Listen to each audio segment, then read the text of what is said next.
پرسوں ایک لڑکی کا فون آیا, 20 سال اس کی عمر, اس نے کہا کہ میں کالج میں پڑھتی ہوں اور میری ایک اچھی جگہ میرے پیرنٹس نے منگنی کر دی ہے, رشتہ کر دیا اور اب شادی ہونے والی ہے, اچھی جگہ کر دی ہے, میں بھی مطمئن ہوں, لیکن میں جس کالج میں پڑھتی ہوں وہاں پروفیسر اور میری جو ٹیچرز ہیں, فیمیل ٹیچرز, سب منع کر رہی ہیں کہ شادی مت کرو, ابھی تمہاری عمر کیا ہے, تعلیم پہ توجہ دو. کس پہ؟ ایجوکیشن پہ. میرا میٹر کیا ہو گیا, کبھی کبھار شارٹ بھی ہوتا ہے. میں نے کہا یہ پرلے درجے کے کیا ہیں, احمق. میں نے کہا اصل میں یہ نہ دین کے نہ دنیا کے, یہ فالو کر رہے ہیں یورپ, امریکہ کو, مغربی کلچر کو. میں نے کہا ابھی پورا فالو نہیں کیا اس لیے اس قسم کی باتیں کر رہے ہیں, جب مکمل فالو کریں گے نا, کیونکہ ابھی پیدا مسلمان گھرانے میں ہوئے, ابھی یہ ٹریک سے ہٹ رہے ہیں. میں نے کہا اس سوچ کا انجام پتہ ہے کیا ہے, اگلی نسل میں جو ان کی اولادیں ہوں گی وہ کہیں گی کہ 30 سال میں بھی شادی مت کرو, ضرورت کیا ہے. میں نے کہا اس سے اگلی نسل کہے گی کہ لڑکے کی کیا ضرورت ہے, لڑکی ہے تو لڑکی سے بھی شادی کر سکتی ہے, لڑکا ہے تو لڑکے سے بھی کر سکتا ہے. میں نے کہا اس سوچ کی منزل یہ ہے, منزل.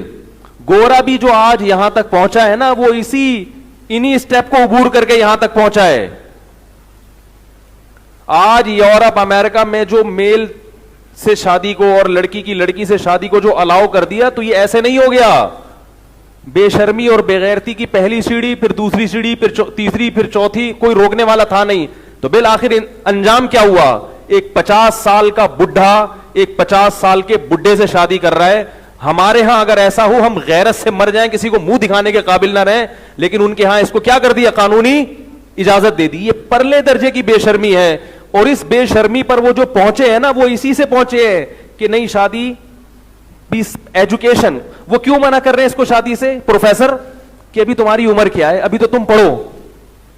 میں نے کہا یہ پروفیسر لوگ, ان کے پاس پیغمبروں کی تعلیمات نہیں ہے. اور پھر میں نے کہا ان کی اپنی عمریں دیکھو کم بختوں کی, 40 سال کے بڈھے ہو گئے, زندگیاں زنا کر کر کے گزرتی ہیں, خود تو تباہ ہوئے ہیں. میں نے کہا تمہیں بھی کیا کر دیں گے, برباد کر دیں گے یہ. اور میں نے کہا اپنی جو استانیاں تمہیں مشورہ دے رہی ہیں ان کو دیکھو, کم بخت 45 سال کی بڈھیاں ہو گئی.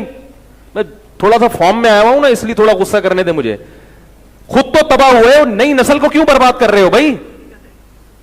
میں نے کہا 45 سال کی بڈھیاں ہو گئی یہ پڑھ پڑھ کے, مگر ان کو ابھی تک نیچرل لائف نہیں ملی, نہ ان کو شوہر کی محبت ملی, نہ ان کو اولاد کی محبت ملی, نہ بھائی بہنوں کی محبت ملی.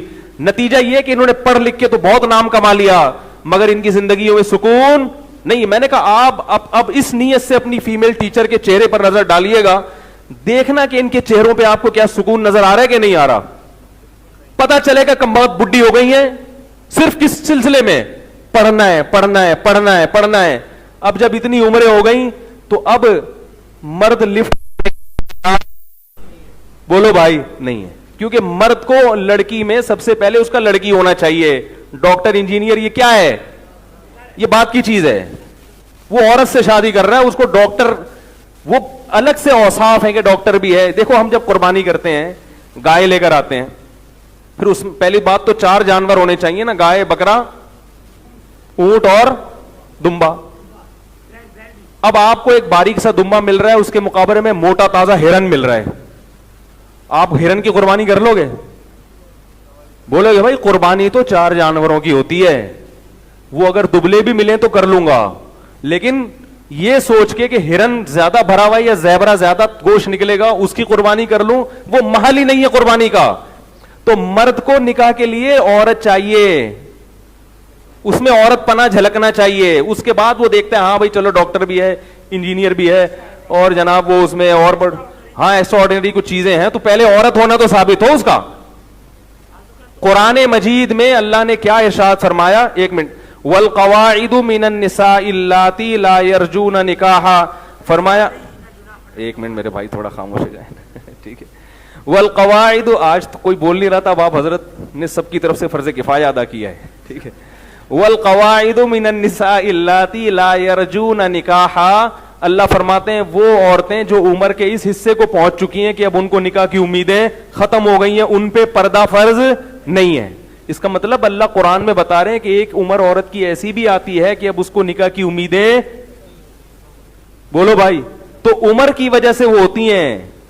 اللہ نے نہیں فرمایا کہ کوئی خاتون عمر کے اس حصے کو پہنچ جائیں کہ ان کو عمر کی وجہ سے تو امید ختم ہو جائے, لیکن ایجوکیشن ان کے پاس اتنی ہو کہ پھر بھی دھڑا دھڑ ان کے رشتے آ رہے ہوں. ایسا قرآن میں اللہ نے ذکر نہیں. ابھی تو اس لیے نہیں کہ وہ مرا ورا نہیں ہے نا, جب مرے گا تو پھر پتہ چلے گا کہ کیسے وراثت دی جاتی ہے. اور دوسری میرے بھائی, یہ جو غلط رسومات ہیں, عورتوں سے جہیز لینا, یہ اسلام میں اس کی اجازت نہیں ہے. اسلام میں مہر ہے کہ نکاح کے وقت عورت کو دیا کرو, عورت سے پیسہ, بولو نا یار, نہیں لیا کرو. یہ جہیز کا تصور یہ غیر شرعی ہے, اس کو ختم کرنا پڑے گا. بارات کا کھانا, بولتے کیوں نہیں, یہ بند, اب منہ بند. بارات کا کھانا نہیں ہے. نبی نے 4 بیٹیوں کی شادی کی, ایک کھجور بھی نہیں کسی کو کھلایا, لیکن ولیمہ اپنی ہر شادی پہ کیا ہے.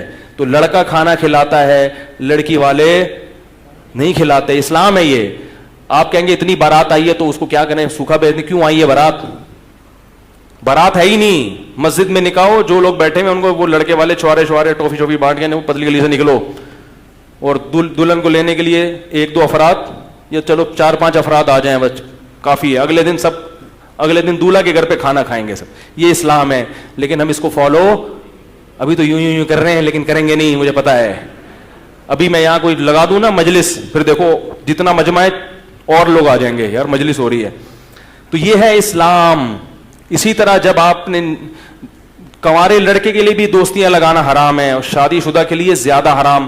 کنوارا لڑکا زنا کرتا ہے, اسلام نے 100 کوڑے رکھے ہیں, لیکن شادی شدہ آدمی زنا کرتا ہے تو اسلام نے کیا کہا ہے, زمین میں گاڑ کے اس کو پتھروں سے مار کے ہلاک کر دو.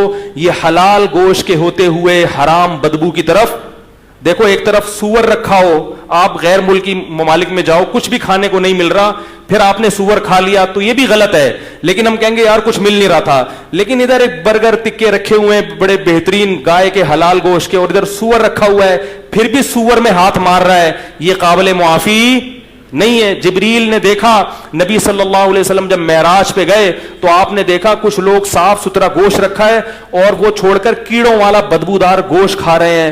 آپ نے پوچھا جبریل سے کہ یہ کون لوگ ہیں؟ نبی نے فرمایا یہ وہ لوگ ہیں جو حلال بیوی کو چھوڑ کر طوائفوں کے پاس جاتے تھے, حرام عورتوں کے پاس جاتے تھے. یہ وہ ہیں جن کو یہ عذاب دیا جا رہا ہے. اور آپ صلی اللہ علیہ وسلم نے معراج کی رات میں دیکھا کچھ لڑکے, کچھ لڑکیاں, کچھ مرد, کچھ عورت ننگے بدن آگ میں جل رہے ہیں. ننگے بدن, مرد اور عورت ننگے اکٹھے آگ میں جل رہے ہیں. جب آگ کے شعلے اوپر جاتے تو وہ بھی اوپر جاتے. نبی نے جبریل سے پوچھا یہ کون لوگ ہیں؟ جبریل نے فرمایا یہ آپ کی امت کے زنا کرنے والے مرد اور زنا کرنے والی عورتیں. اللہ نے زانی کو بھی برہنہ کیا اور جس سے زنا کیا تھا اس کو بھی ننگا کر کے دونوں کو آگ میں پھینک دیا ہے. اور یہ پوری جماعتیں ہوں گی, کیونکہ زنا 2-4 لوگ نہیں کر رہے, بہت لوگ کر رہے ہیں. اللہ کی آگ ٹھنڈی نہیں ہے میرے بھائی, اللہ کے لیے اتنی بڑی آگ بھڑکانا کوئی مشکل نہیں ہے. لَأَمْلَأَنَّ جَهَنَّمَ مِنَ الْجِنَّةِ وَالنَّاسِ أَجْمَعِينَ. اللہ نے کہہ دیا میں جہنم کو انسان اور جنات سے بھر دوں گا, تو انہی لوگوں سے جہنم بھرے گی. زانی پہ ترس مت کھایا کرو, زانی اللہ کی نظر میں مبغوض ہے, قابل رحم نہیں ہے. اگر زانی پر اللہ کو ترس آتا تو اللہ زانی کو دنیا میں پتھروں سے مار کے ہلاک کرنے کا حکم نہ دیتے. اس سے بڑی سزا کوئی ہو نہیں سکتی. جس جرم پہ پتھر سے مار کے ہلاک کرنا اللہ نے رکھا ہو, اس جرم کو معاشرے میں پروموٹ کیا جا رہا ہے, اس جرم کو میں لوگ مبتلا ہو رہے ہیں, اس کو برا نہیں سمجھ رہے, تو بخشش نہیں ہوگی اگر ان حرام کاریوں سے توبہ نہیں کی. یہ ربیع الاول کے جلسے یا محرم کی مجلسیں یا کنڈے اور جو ہے نا دیگیں, یہ جب تک آپ اللہ کے نبی کو اور اللہ کے دین کو فالو نہیں کرو گے, یہ دیگیں آپ کو نہیں بخشوا سکتی. تو میرے بھائی میں بھی دل میں نیت کرتا ہوں, آپ بھی نیت کریں, اللہ ہمیں ان جرائم سے سچی توبہ کی توفیق نصیب فرما دے. کوشش کرو گے نہیں. اب موبائل میں جتنی لڑکیوں کے نمبر ہیں نا, غفار بھائی, وسیم بھائی, ستار بھائی کے نام سے, سب کیا کر دو, ڈیلیٹ مار دو. ان کو بول دو مجھ سے دوبارہ رابطے کی کوشش نہ کریں. میں شریف آدمی ہوں, اپنے بارے میں نہیں کہہ رہا, میں کیا ہوں یہ تو اللہ ہی جانتا ہے, اور یہ سب باتیں میں اپنے لیے بھی کر رہا ہوں. سب ڈیلیٹ کر دو. بولے ہم شریف لوگ ہیں, خاندانی لوگ ہیں, ہم نکاح کر کے رہنا چاہتے ہیں, کسی کی بیٹی کو عزت کے ساتھ گھر لائیں گے, بیوی بنائیں گے, اس سے اولاد ہوگی. اس طرح ہم زندگی بسر کرنے کے عادی ہیں. اس طرح تیار ہو تو میں آ رہا ہوں ابا کو لے کے آپ کے گھر میں. اب یہ بات مولوی لوگ نہیں کرتے, یہ کھا جاتے ہیں. کیا خیال ہے؟ یہاں کیا کرتے ہیں ڈنڈی, بھائی حلال آپشن بھی رکھا ہے اللہ نے. تو اگر آپ کے گھر والے ایگری ہیں تو میں آ رہا ہوں. وہ کہیں گے نہیں پہلے انڈرسٹینڈنگ ہو جائے ذرا. آپ بولے انڈرسٹینڈنگ. یاد رکھو گورے پتہ کیا کرتے ہیں انڈرسٹینڈنگ کے چکر میں, بچے بھی ہو جاتے ہیں ان کے, ایک دوسرے کو 25 سال سمجھتے ہیں. وہ سمجھنے کے بعد شادی ہوتی ہے اور 1 مہینے میں طلاق ہو جاتی ہے. یہ جو سمجھنے کا کانسیپٹ ہے نا, یہ گوروں کی طرف سے آیا ہوا ہے. اپنے باپ دادا کو دیکھو, کبھی نہ دلہن کو دیکھا ہوتا نا, دلہن نے دولہا کو ابا اماں پکڑ کے شادی کر دیتے تھے اور بڑی زندگی کامیاب. میں نہیں کہہ رہا کہ آپ تحقیق نہ کریں, لیکن سمجھنے کی بھی کچھ حدود ہوتی ہیں. 3 دن لگا لیے سمجھنے میں, بس ٹھیک ہے.